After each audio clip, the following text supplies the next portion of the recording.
எல்லோருக்கும் வணக்கம். Welcome to India temple tour channel. நான் உங்கள் கணேஷ் பேசுகிறேன்.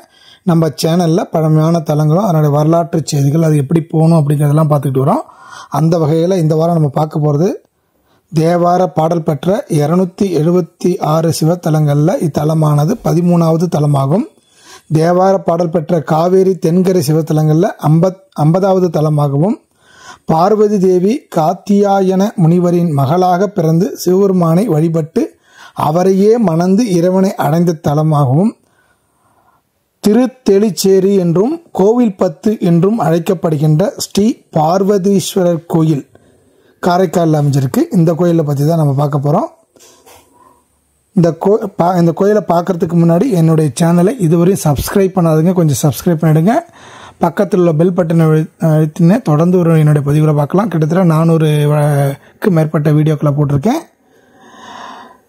இந்த கோயிலானது 5 நிலைகளை கொண்ட ராஜகோபுரம் மேற்கு நோக்கி காட்சி தருகிறது. கோபுரத்துக்கு முன்னே பார்த்தீங்கன்னா ஒரு நுழைவு வாயில் இருக்குது. அந்த நுழைவு வாயில் நுழைஞ்சு உள்ளே போனோம்னா முன் மண்டபத்தில் செப்பு கவசமிட்ட கொடிமரம், அதன் அருகே கொடிமர விநாயகரை காணலாம். மேற்கு பார்த்த தனி கருவறையில் இறைவன் பார்வதீஸ்வரர் என்ற திருப்பெயரை தாங்கி காட்சி தருகிறார். தெற்கு நோக்கிய தனி கருவறையில் அம்பிகை சுயம்பர தபஸ்வினி என்ற பெயரில் நின்ற கோலத்தில் அருள் புரிகிறார். அம்பாள் தவமிருந்து இறைவனை பூஜித்த தலமாதலால் இங்கே அம்மைக்கு இத்திருப்பெயர் வழங்கலாயிற்று. சுவாமியும் பார்வதி ஈஸ்வரர் என்றே போற்றப்படுகிறார். எனவே இத்தல அம்மையப்பர் தனது அன்பர்களின் திருமணம் கைகூட கருணை பொழிபவர் என்பது ஐதீகம்.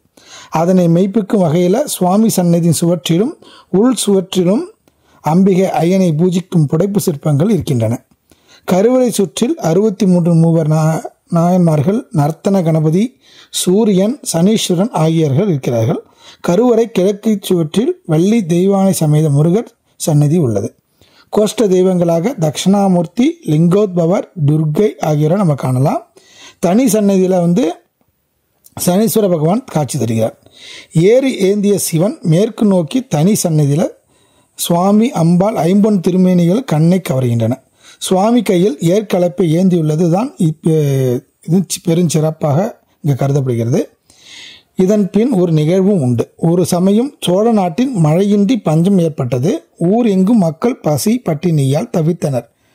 அதனால் அரசன் இத்தல இறைவனை வழிபட்டு மக்களின் தேவையை போக்கும்படி வேண்டி நின்றான்.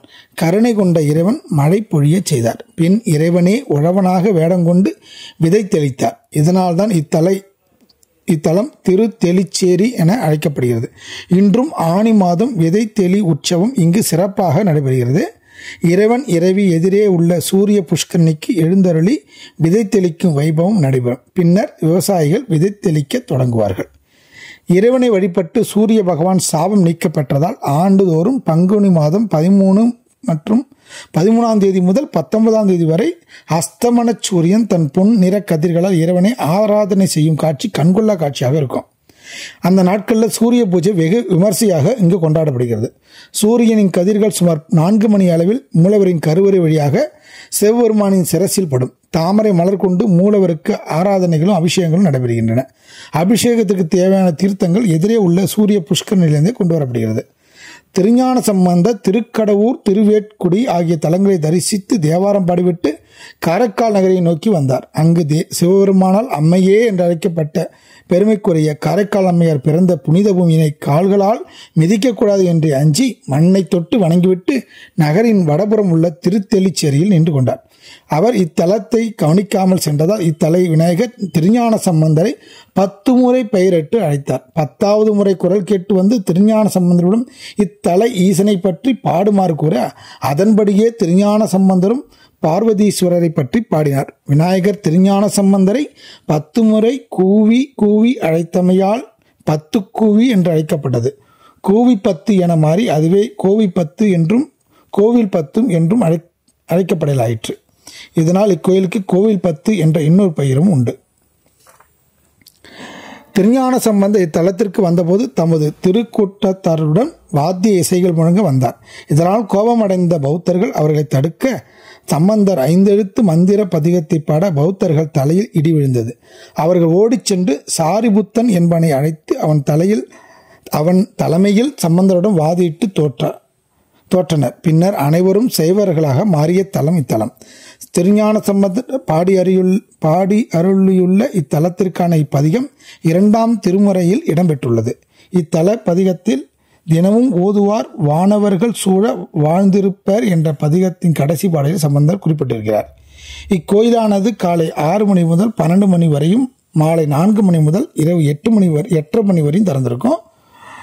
உங்களுக்கு இந்த கோயில் காரைக்காலில் அமைஞ்சிருக்கனால சென்னையிலேருந்து போகிறவங்களுக்கு நிறைய பேருந்து வசதிகளும் ரயில் வசதிகளும் இருக்கிறது.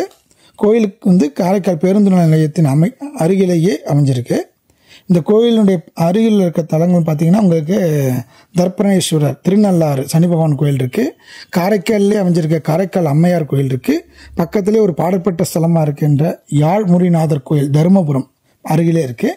இந்த கோயிலெலாம் ஒரு சேர நீங்கள் தரிசிக்கலாம். மிகவும் சிறப்பு வாய்ந்த புகழ்பெற்ற இந்த தலத்தை நீங்கள் கண்டிப்பாக 1 தடவையாக போய் பார்த்து இறைவனுடைய அருளை பெறுங்க. இதோட இந்த வீடியோ முடிச்சுக்கிறேன். அடுத்த முறை வேற ஒரு வீடியோ மூலமாக நம்ம ஒரு தலத்து மூலமாக சந்திக்கலாம். நன்றி, வணக்கம். திருச்சிற்றம்பலம்.